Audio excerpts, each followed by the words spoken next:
2 2 1. بسم الله الرحمن الرحيم.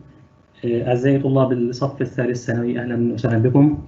إن شاء الله النهارده هنبدأ فاينل ريفيجن في الديفرنشيشن أند انتجريشن. معكم مستر علاء رمضان. إن شاء الله النهارده هنحل أحد نماذج مكتب المستشار. نقدر نوصلهم ونوصل لكل النماذج الموجودة من خلال رابط التعليم الإلكتروني من الإي ليرنينج. لو أنا كتبت إي ليرنينج بس هيفتح لي صفحة التعليم الإلكتروني، الصفحة اللي قدامنا دي. انا هختار المرحله الثانويه السكندري سكول، او لو شغال انجلش هتلاقي سكندري سكول. هختار الفصل الدراسي والصف، هنا هضغط الكتب الدراسيه الالكترونيه او هيجيب لي الموديل اكزامز الموجوده. اقدر اتنقل بعد كده لاي موديل انزله، بينزل لي بصوره PDF واقدر اتابع واحل، مفيش معانا مشكله ان شاء الله. احد المصادر المهمه جدا لينا كطلاب هو الايجيبشن نولج بانك، اللي هو بنك المعرفه المصري. اللينك بتاعه وصلي .ekb، او لو كتبت ekb ايجيبت بس هيجيب لي صفحه بنك المعرفه. في اصلا انا هضغط ستادي ناو هيدخلني على صفحه بنك المعرفه الايجيبشن نولج بانك. هبدا اختار الماتيريالز اللي انا محتاجها سواء ماس او بيولوجي او ونشوف ايه اللي احنا نقدر نعمله. مصدر تاني اساسي عندي اللي هو الديسكفر اديوكيشن. نفس الفكره، انا هفتح ديسكفر اديوكيشن على البنك المعرفه، هيدخلني على الكريكولم كونتاكت. هختار سي مثلا لو انا هاخد ساينس ميكانكس او اي حاجه، اليير بتاعتي ترم 1 2، وهبدا اتصفح الموقع اشوف اللي انا محتاجه. النهارده ان شاء الله هنبدا بحل النموذج الاول من مكتب مستشار الرياضيات على موقع الوزاره. معنا تقريبا 18 سؤال، منهم سؤال ملغي اللي هو الفوليوم contribution رقم 16. ان شاء الله هنبدا في السؤال الاول. السؤال بيقول if y equals sin power nx then dy by dx. التشويسز اللي عندي موجوده على اليمين.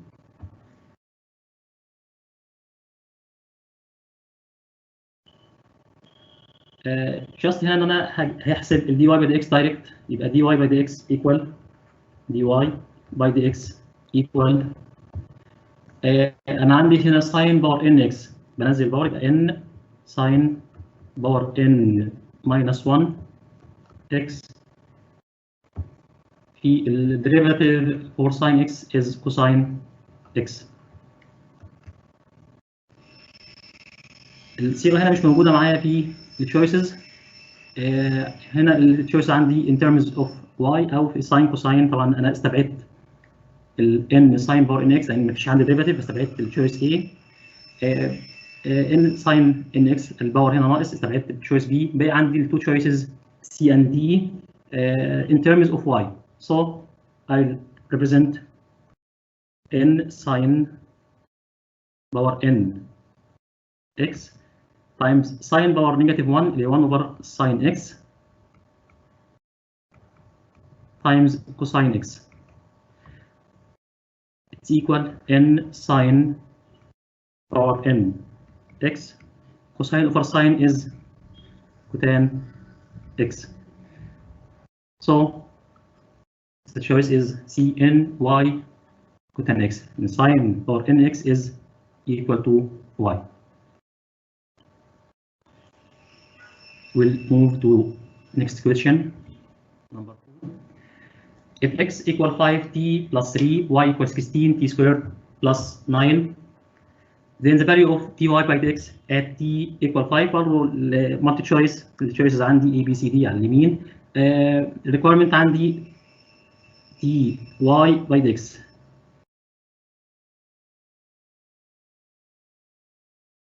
Here we have x in terms of t, so I can find dx by dt. Derivative for t equal 5 and dy by dt. مستر علاء بعد إذن حضرتك الصورة على الشريحة الأولى يا ريت تنقل على الشريحة اللي عليها الشغل.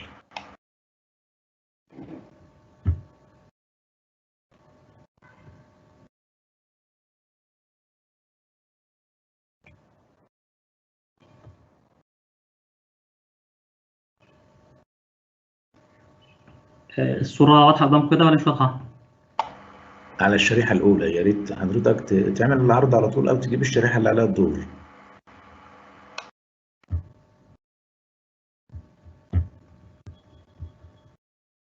تمام كده يا مستر عماد.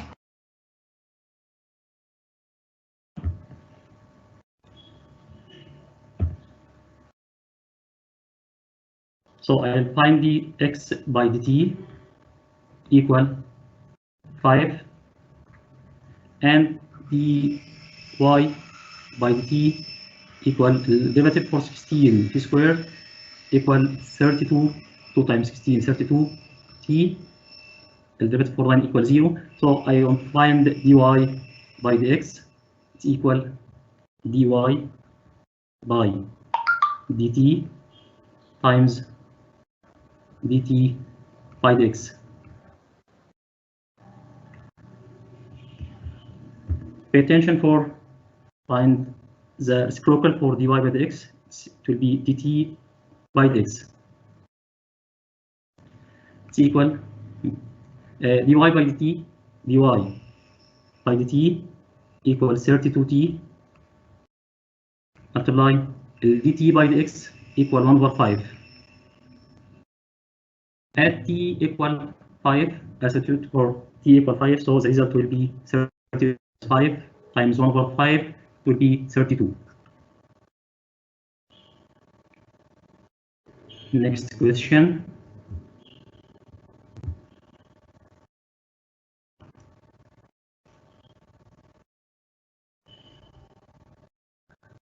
السؤال بيقول consider the linear function y equal ax plus b if x changes at constant rate.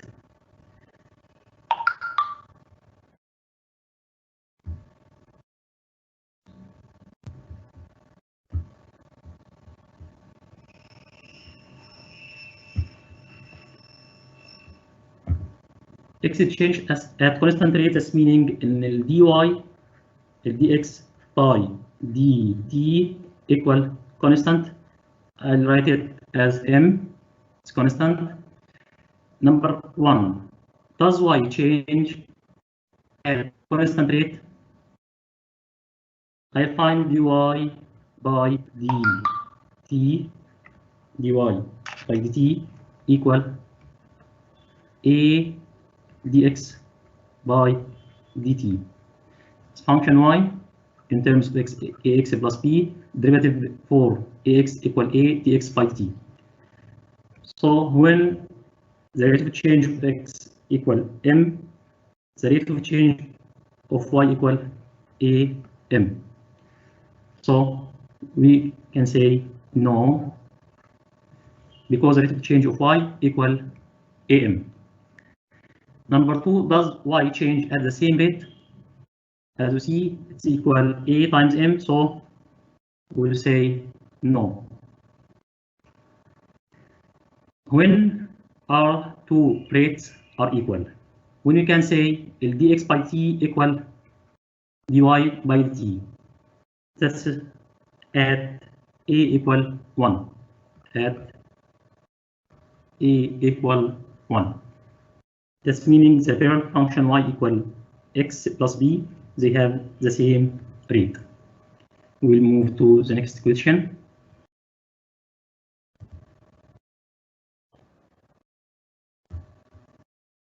Number 4.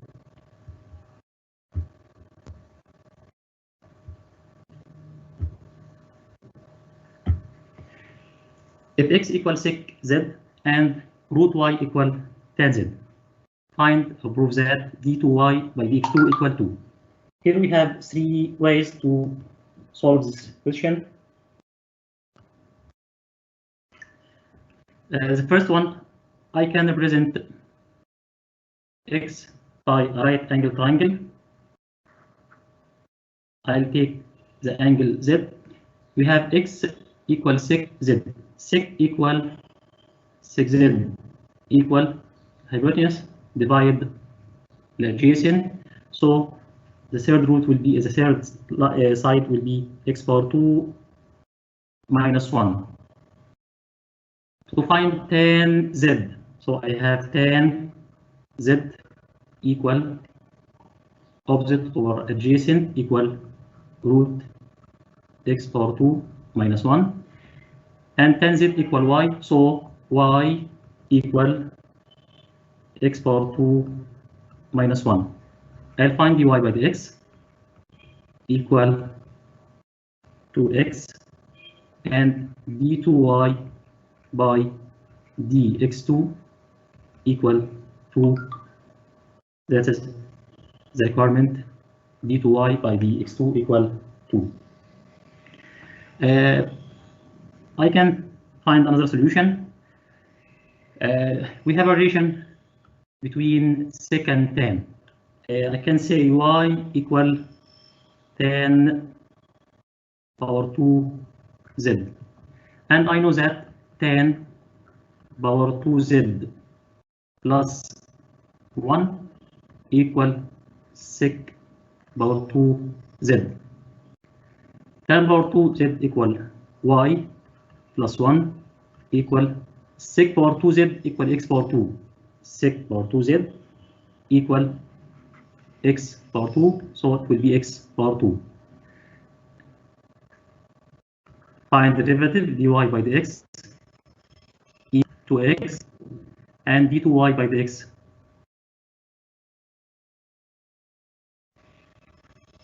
by the same way equal 2.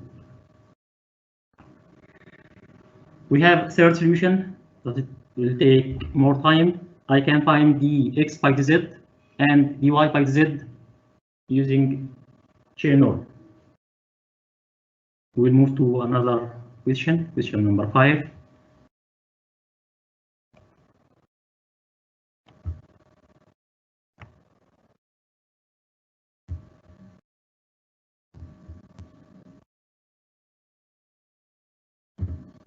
The question say summation for 1 over factorial n. We know that this summation is 1 over factorial n. We have Taylor series as x plus 1 x power 2 over factorial 2 plus x power 3 over factorial 3 plus and so on. This is Taylor series. By putting x equal 1, we will have summation for 1 plus 1 over factorial 1 plus 1 over factorial 2, 1 over factorial 3 plus 1 over factorial 4, and so on. This is the summation of 1 over factorial. This value is equal e. And we know that limit of 1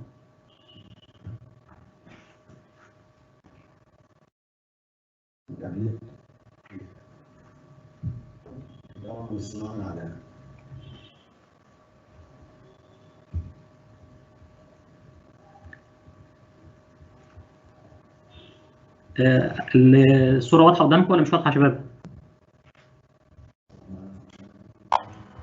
دي الشريحة رقم 5 يا مستر. تمام، رقم 5. شريحة 5. الهاند رايتنج واضح ولا مش واضح؟ هو كويس، بس الطلبة بتقول ان حضرتك ممكن تكتب لهم الحل ولا حضرتك بتقوله؟ لا، انا بكتب الحل. بتكتب الحل، تمام.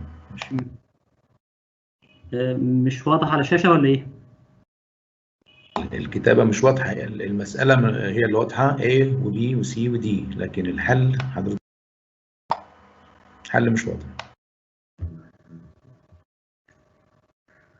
تغير لون القلم. اوكي، انا القلم معايا ريد بن.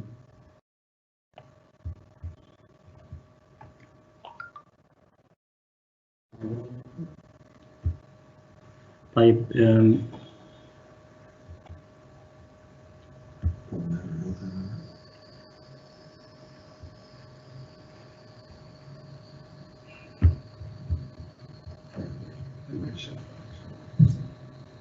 طيب ثواني نشوف المشكلة هنا. المفروض الهاند رايتنج قدام شغال. كده الهاند رايتنج واضح ولا مش واضح؟ لا مش باين.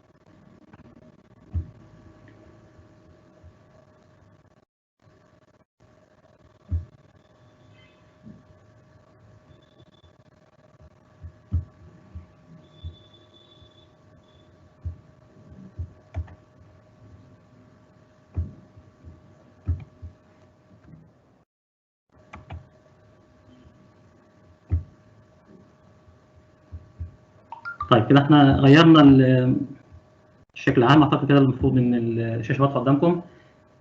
طيب نرجع تاني. السؤال بيقول find the summation of 1 over factorial n.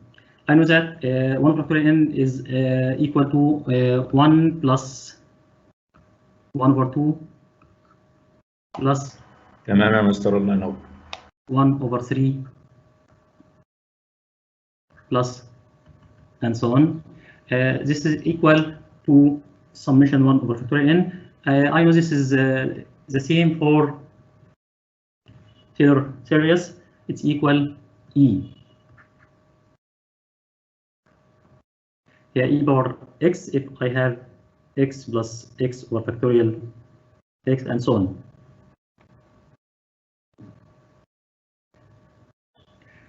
So I have the limit when x approach to infinity, 1 plus 1 over x or x, it's equal E. So the result will be A. The choice will be A.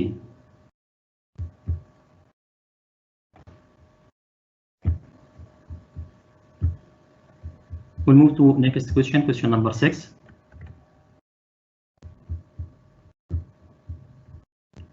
If y equal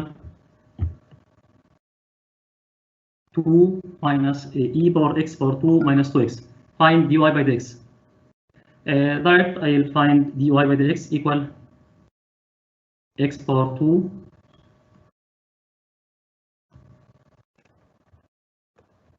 derivative for x power 2 minus 2x, it will be equal to x minus 2 derivative of power times e power x power 2 minus 2x. I'll take 2 as a common. It will be 2 times x minus 1 e power x power 2 minus 2.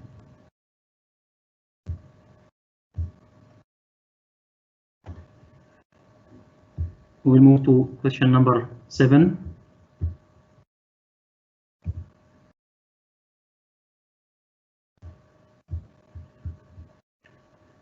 Find the two equations of the tangent and the normal of the curve. Requirement: tangent and the normal curve y equal x power 3 minus 18x ln x.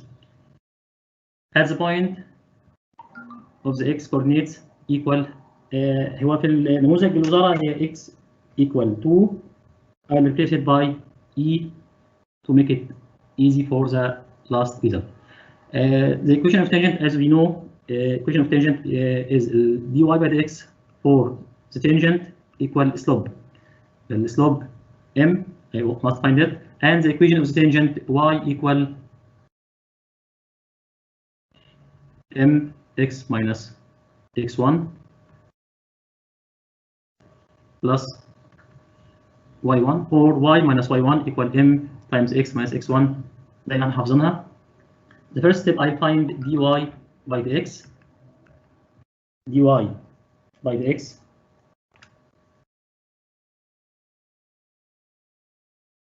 equal 3x power 2 3x power 2 minus the derivative for ln x is 1 over x. It will be 18 times 1 over x. It will be equal 3x power 2 minus 18 over x. At x equal e, at x equal e, y equal x power 3 minus e, this will be e power 3. So the equation of tangent is y minus y1 e power 3 minus 18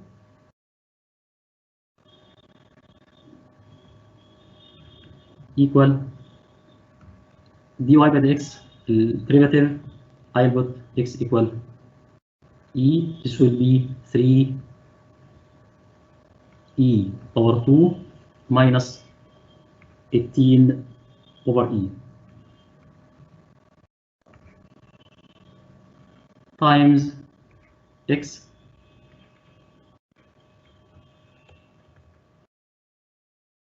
minus E.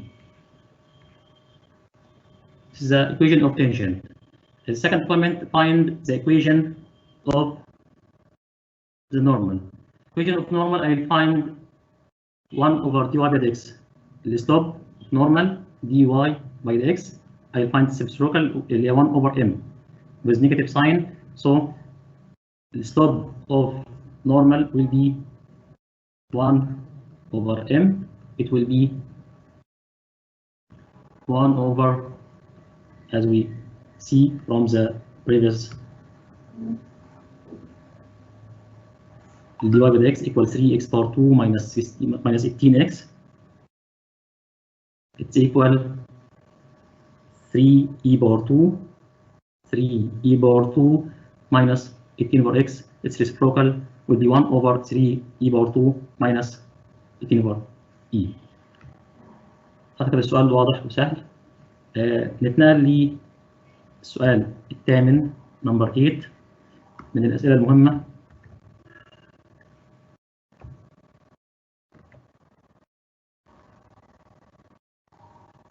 السؤال واضح قدامنا. Number 8.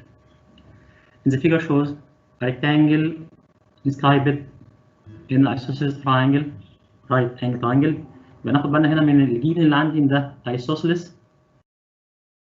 right triangle. This meaning the two angles of the base are equal and each one equal 45. This measure of angle A 45 and measure of angle C 45. AC equal 2. This meaning OA equal 1 unit and OC 1 unit.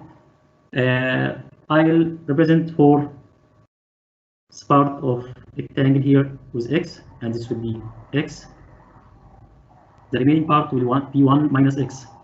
If the width of rectangle is y, then the area of rectangle, the area equal x 2x times y. Length times width, length to x, and the width equal y. The 2x times y. I want to represent it by just one variable, so I must find y in terms of x or x in terms of y. I take this small triangle and I take tan A, tan 45 equal, the opposite is y over adjacent 1 minus x. So tan 45 equal 1, tan 45 equal 1. So y equal 1 minus x. I substitute here for y, so the area equal 2x times 1 minus x. It will be equal 2x minus 2x power 2. Then I'll find dy by dx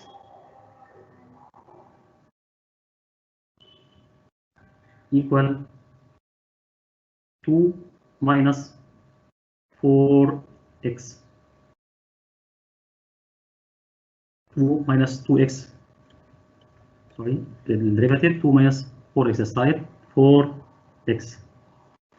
To find the largest area, I put dy by dx equal 0, so 2 minus 4x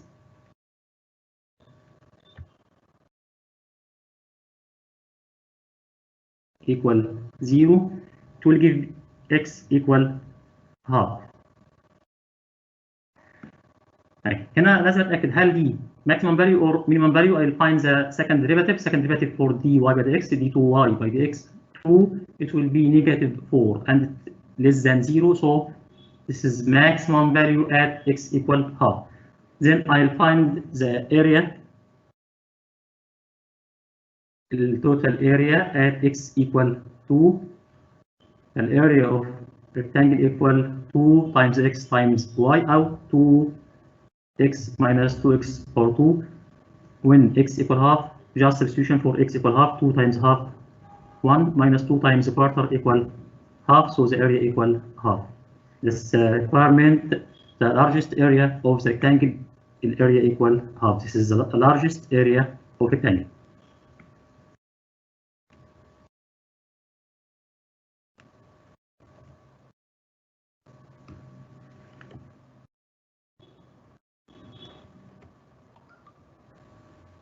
نتنقل لسؤال تاني.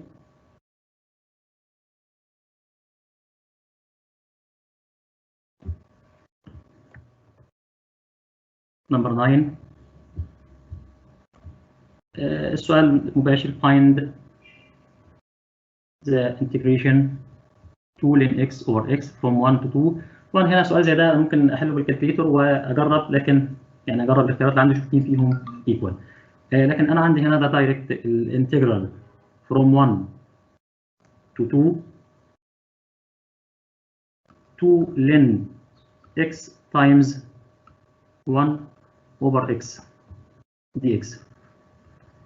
انا اعرف ان الديريفاتيف اوف ln x هي نفسها 1 over x، يعني انا عندي هنا function and its derivative f dash of x. Two constant. If I have function times derivative dx, الانتجرال عندي هيكون ln الفانكشن باور 2 over 2 from 1 to 2. This will be omitting to 2 يبقى ln x all to power 2. It's from 1 to 2. From 1 to 2. Substitute for x equal 2, it will be ln 2 power 2 minus ln 1 equal 0. So the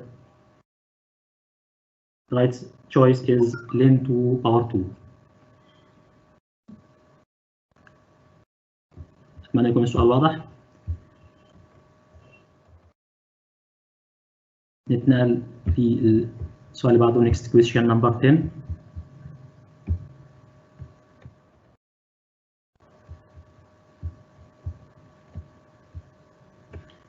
السؤال بيقول let f is a function given by 300x minus x power 3, then f increasing in the interval. Which interval the function is increasing in it? Right. To find the increasing interval, I will find we have two ways, but I'll take f dash of x equal 300 minus 3x power 2. I'll find the values that which the function is increasing or decreasing. I'll find the zeros of f dash of x. Put f dash of x equal 0. It will be 300 minus 3x equal 0. I'll take 3 as a common. I'll have 100 minus x power 2 equal to 0. Then the two roots x power 2 equal 100. This meaning x equal positive or negative 10. I have negative 10 and 10 on the number line. That's for x, and the sign of f dash of x. This is quadratic equation between the two intervals. It will be the opposite sign. It will be positive, and the remaining is negative. So the function here is decreasing when positive will be increasing and decreasing. Requirement is increasing. That's meaning I have the interval from negative 10 to 10.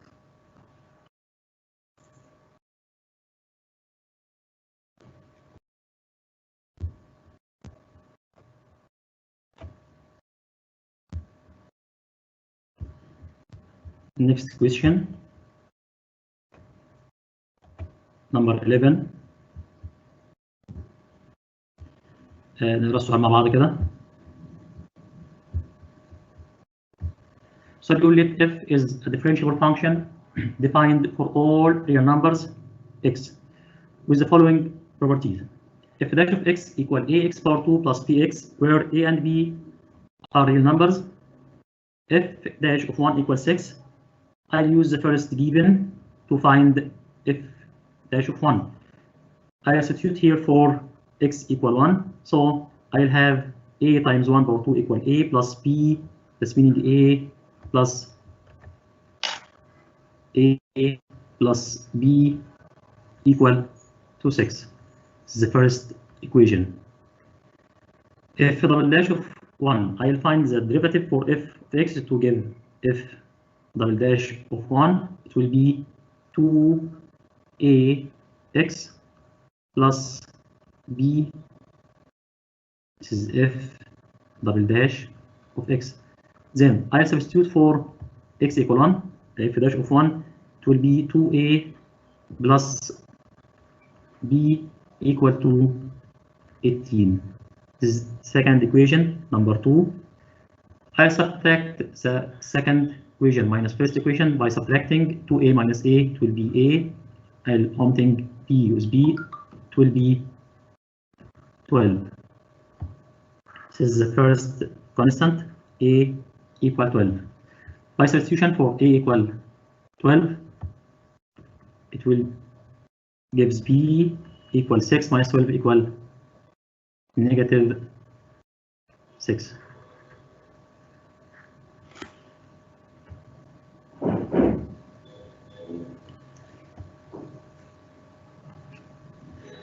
The third given is the integral for f of x dx equal 18. I haven't f of x to find its integral. So from the first given f dash of x, I can find integral for f dash of x dx equal f of x.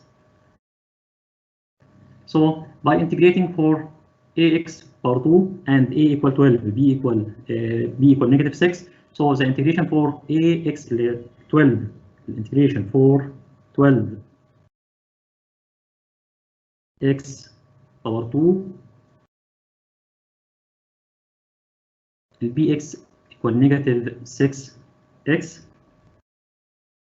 all dx. This is f of x. Here I'll find a new constant by integration, applying integral here. This is brackets.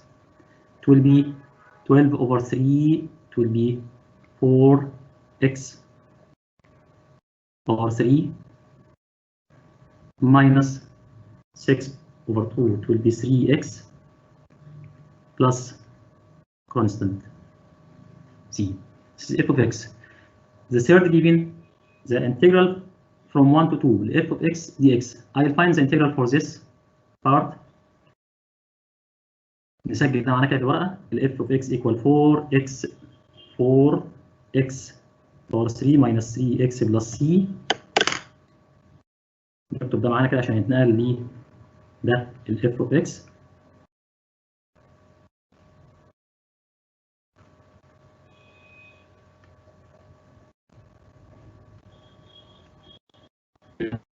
إن ال f of x equal 4x power 3 minus 3x plus c.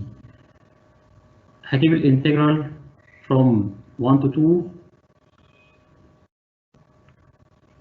from 1 to 2 dx. It will be 4 over 4 equal 1 x power 4 minus أنا كان عندي هنا الديريفاتيف الفانكشن هنا x باور 2.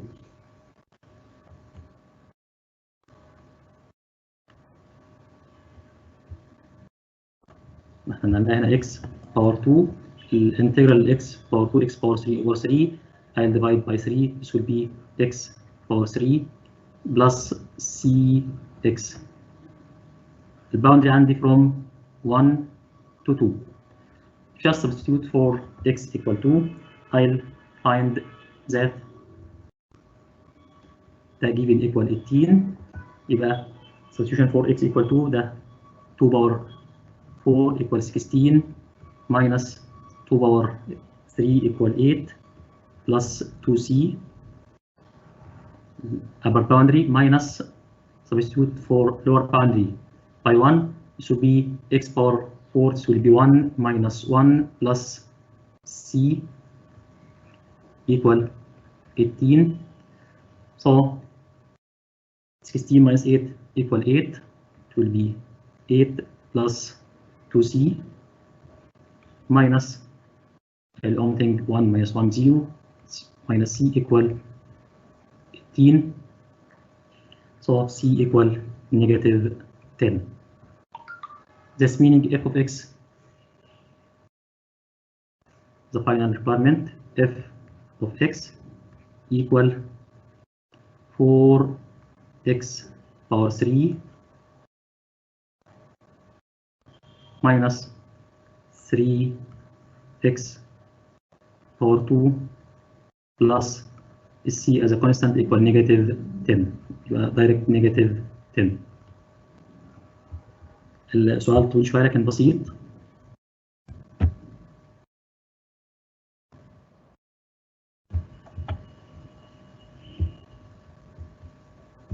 نتنقل ل question number 12. لو في اي حاجه مش واضحه على الشات يا شباب. question number 12. Find integral from 0 to 5 absolute value of x minus 3 dx. write your steps. طبعا هو لازم نكتب write your steps لان انا دايركت بجيب الرقم ده بالكالكليتر. ناخد بالنا هنا لازم اشوف اعمل ريديفاين للاكس minus 3 as absolute value. It will be equal x minus 3 when x greater than or equal 3 اللي هو z of the function, and it will be negative x plus 3 when x less than 3. This meaning I'll make the integration separating into sum of integral from 0 to 3. This meaning less than 3. I'll take this value negative x plus 3 dx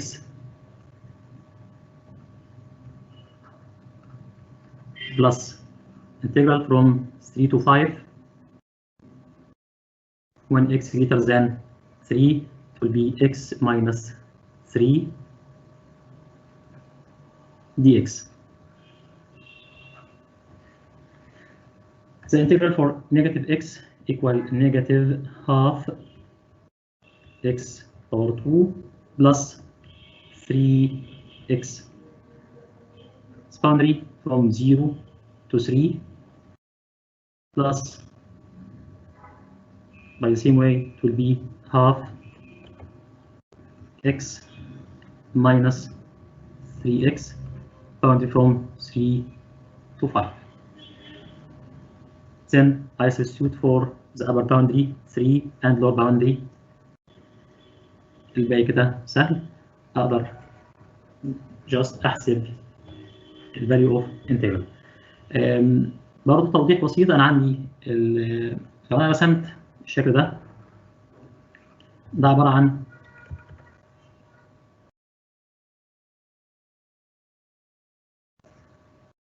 الجراف بتاعي هيكون شكله بالصورة دي كده. الابسوليوت فاليو x minus 3. الفيرتكس بتاعتي هتكون عند x equal 3. شكل الجراف هيكون بالصورة دي كده. جراف اوف absolute value. والانتجريشن عارف ان هو عبارة عن الاريا اندر ذا كيرف from 0 to 5. يبقى الاريا بتاعتي دي كلها لو انا عايز اتاكد جيومتريكالي او بالكالكليتر. نشوف question number 13.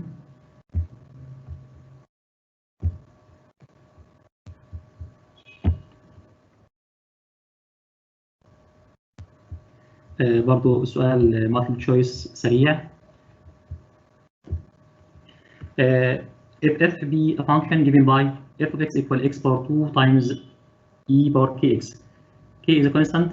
The function has critical point at x equal 2 over 3. We know that the function has critical point if f dash of x equal 0 or f dash of x undefined or undefined. I can find f dash of x. F dash of x equal, it's the product, it's the first function and the second function. يبقى f dash of x equal first x power 2 times the derivative of second k e power kx plus the second is e power kx times derivative of the first 2x. I can take x times e power kx as a common. The remaining here will be x plus 2. The series of this function is 0 or f dash of x equal 0 at x equal 0 or at x equal negative 2. طيب السؤال هنا بيقول لي ان في critical point at x equal 2 over 3. This meaning هنا 2 هنا k. تمام يا شباب، هنا k. يبقى انا عندي هنا kx equal negative 2. This meaning x equal negative 2 over k. Negative 2 over k. That's meaning x equal 2 over 3. That's meaning negative 2 over k equal 2 over 3. That's meaning k equal, by cross multiplication, k equal negative 3. Choice is A. We'll move to next question. Question number 14.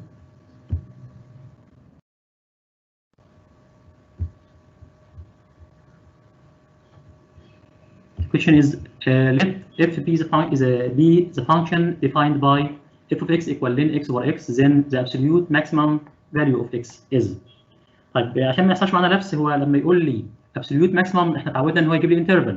طب هنا ما فيش interval. طيب انا لازم احدد interval هنا. لو عندي minimum value of x to substitute for ln x، يبقى ال x must be greater than 1.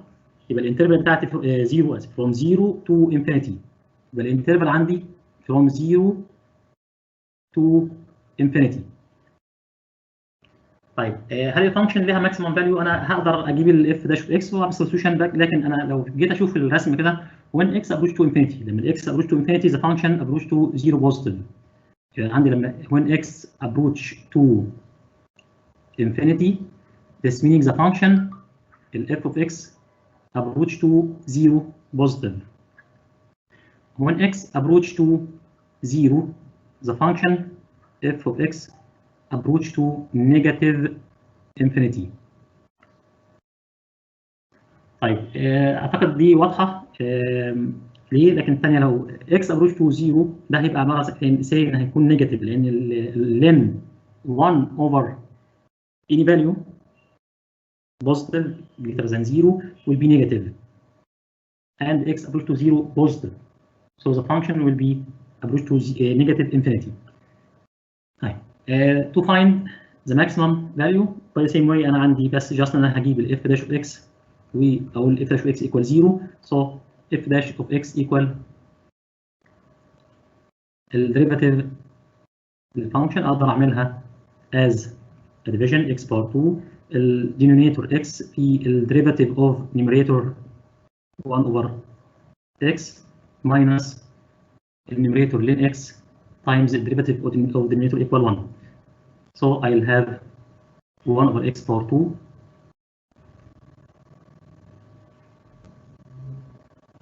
will be 1. I'm omitting x with x, 1 minus 10x.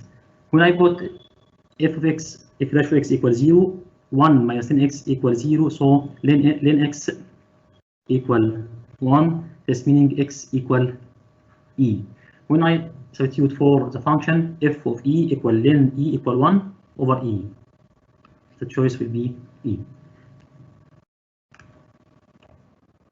نكمل واجيب السكند ديريفيتيف واعوض، لان السؤال تشويس. لو شفنا شكل الرسم كده هيكون بالصوره دي كده، ده الجراف بتاع الفانكشن اللي قدامي، ده الجراف اوف ذا فانكشن لين اكس اوفر اكس. ده شكل الجراف بتاعي، هلاقي الماكسيمم فاليو بتاعتي عند الاي اند 1 اوفر اي.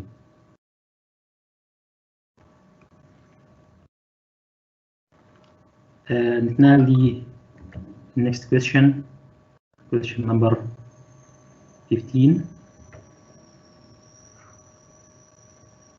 برضه سؤال بسيط.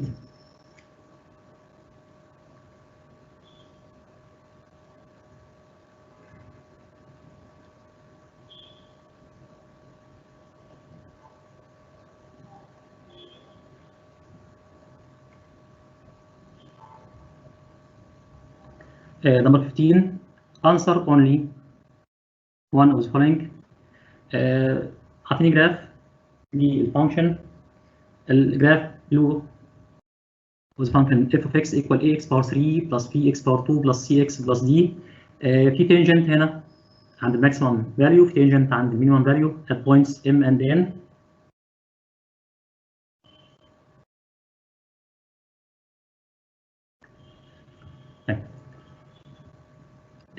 في هنا tangent that's meaning ال f dash of x at this point equal 0.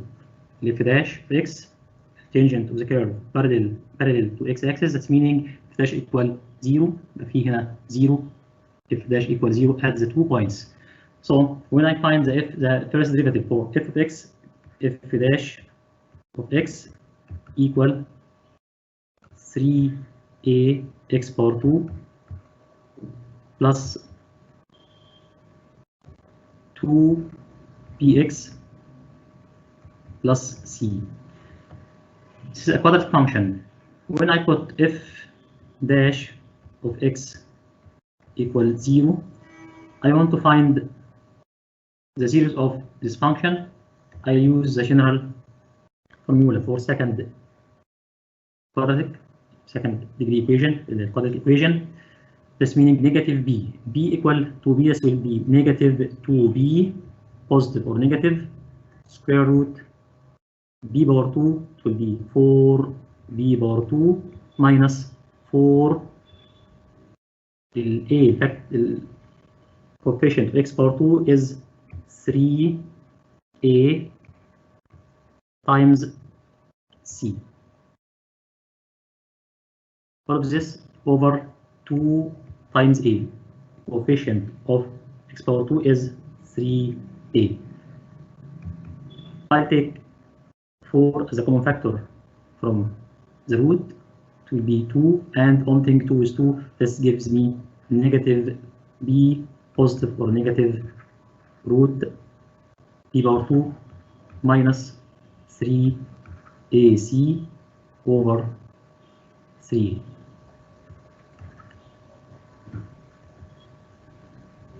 This is the requirement. I'll given by the formula x. But this means that points m and n are x equal, one of them is negative b plus root b power 2 minus 4 minus 3ac over 3a, and second one negative b minus. We'll move to the next question, number 15b.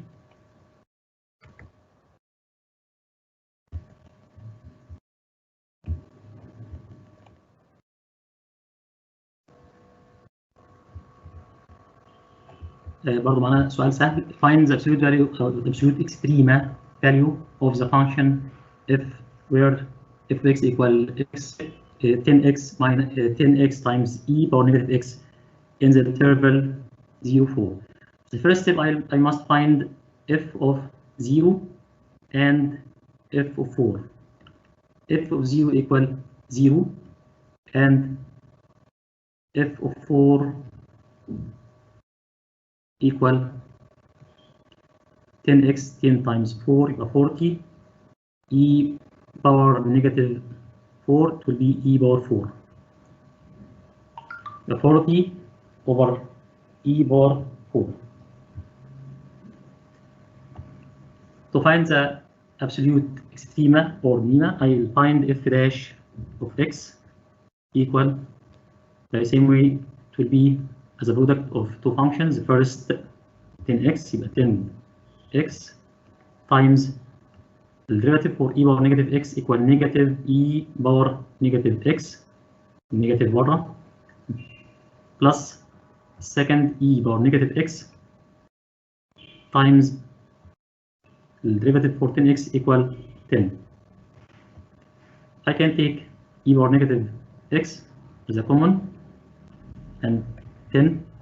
We can take 10 e power negative x times the remaining here will be negative x plus 1. Then put f dash of x equal 0. E power negative x can't be 0, so x will be equal to 1. I'll find f of 1 equal a substitute for f of x with x equal 1, so it will be 10 over e. 10 over e. As you know, 10 over e is greater than 40 over e power 4. You can calculate it by calculator. This is maximum value for f. But I must say that f double dash of x, I'll find the second derivative for f of x by the same way and prove that this is maximum value. So the maximum value will be 10 over e. This is the maxima value is 10 over e.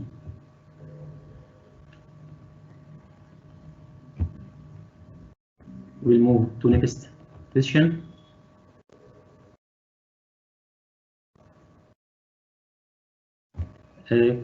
Question number 18. This is the last one.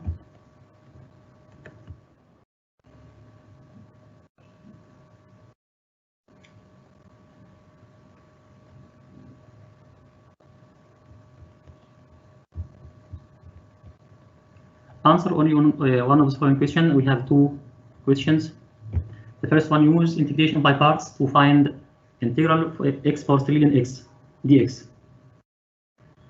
Integral x power 3 ln x.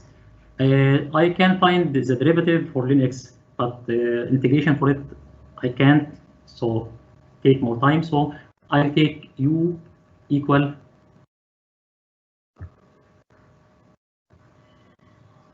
x power 3 dx or ln x. The derivative for ln x equal 1 over x, so I'll take u equal ln x and dv equal x power 3 dx. I find the derivative du equal 1 over x ln x, and I'll integrate the two sides. So v equal integral for x power 3 is 3 1 over 4 x power 4. Integration by part, I will say that if this integration I equal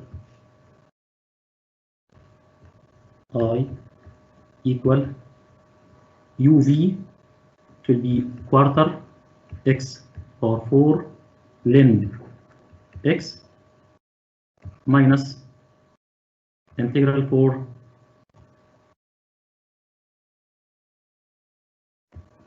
this will be dx only. du equal 1 over x dx. The integral will be 1 over 4 x power 4 multiply 1 over x, it will be 1 over 4 x power 3 dx. The integration of x power 3, it will be 1 over 4 times 1 over 4, and the result will be easy. معنا آخر فقرة رقم نمبر بي question 18. إذا في معنا وقت نكمل حل السؤال الأخير، الفقرة الأخيرة.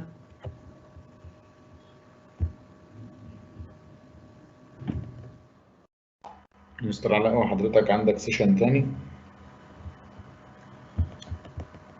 طيب هنكمل السؤال الأخير. هياخد معانا دقيقة بالظبط. آخر سؤال find integral of 3x root x plus 1 plus x power 2 dx. So أنا عندي الديريفاتيف للx power 2 هي 2x، وأنا عندي هنا we have x. This meaning I can write it as 3 root 1 plus x power 2 as I can write it as 1 plus x power 2 all to power half times x dx. The derivative for x power 2 is 2x, so I'll multiply by 2 and divide by 2. We have a function times its derivative. So the integral will be, I have half and the 3 is a constant, 3 over 2 times 1 plus x power 2 all to power 3 over 2, and I will divide by 3 over 2. This means I can multiply by 2 over 3 plus الكونستانت، ما ننساش الكونستانت. The integration will be 1, or I can write it as square root. الإندكس بتاعي هنا 3 over 2. The index of the root is 2, and we have inside square root 1 plus x power 2 all to power 3 plus constant. شاكر جدا ليكم، واتمنى نكون افدناكم بشيء. ان شاء الله الاسبوع القادم هنكمل مراجعتنا، وزي ما قلنا في الاول خالص نقدر نوصل للنماذج التدريبيه على موقع الوزاره من خلال الاي ليرنينج ويب سايت بتاع الوزاره دايركت، ونسطب او ننزل الامتحانات وهتكون موجوده بصوره PDF. شاكر جدا لحضراتكم، واتمنى نكون افدناكم النهارده باللي احنا قدمناه.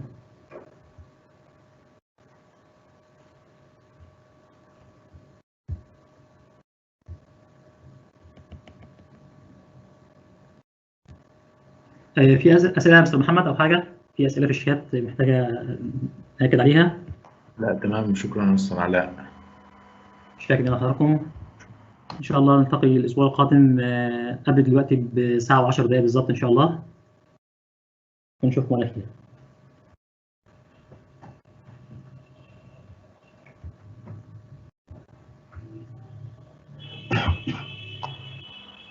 استاذ عماد.